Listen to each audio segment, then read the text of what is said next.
আসসালামু আলাইকুম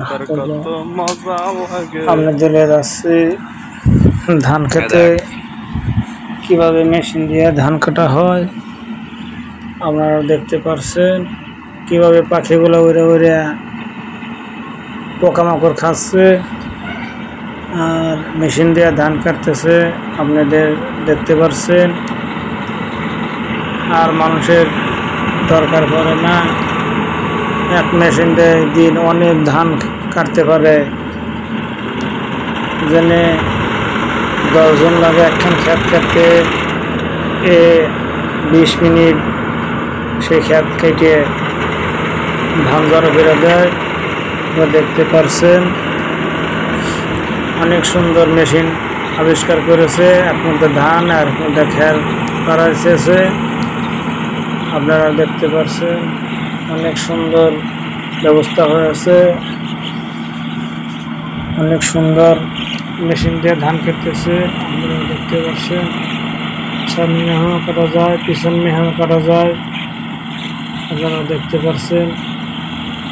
অনেক সুন্দর করে মেশিন দিয়ে কাটতেছে ধান কাটিয়ে সব একবার এক বকরে নিয়ে এক জায়গায় ঢেলে ভালো দেয়।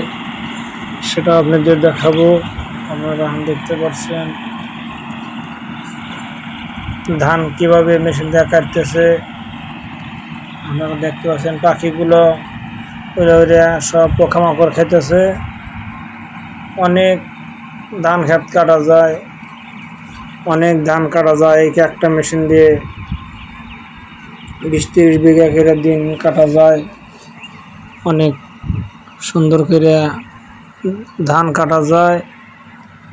এই আপনারা দেখতে পাচ্ছেন কিভাবে মেশিন দিয়ে ধান কাটতেছে। এই ধান কিভাবে কাটে সবাইকে শেয়ার করে দেওয়ার ব্যবস্থা করে দিন। কিভাবে ধান কাটতেছে আপনারা দেখতে পাচ্ছেন। মেশিন দিয়ে কি আবিষ্কার করেছে মানুষ, জেনে 20 জন লাগে এক খেত কাটতে, এর লাগে আধা ঘন্টার ভিতরে কাটা শেষ। কাটে তারপর সব ধান এক জায়গায় নিয়ে জড়ো করে নামা দেয়। গৃহস্থের অনেক সুবিধা হয়েছে এই মেশিন ভাড়া। আপনারা দেখতে পাচ্ছেন প্রথমে আলি বলতে ধান কাটতেছে, ধান কেটে সব সাইজ করে এক বগল দিয়ে নামা দিবে। আসসালামু আলাইকুম।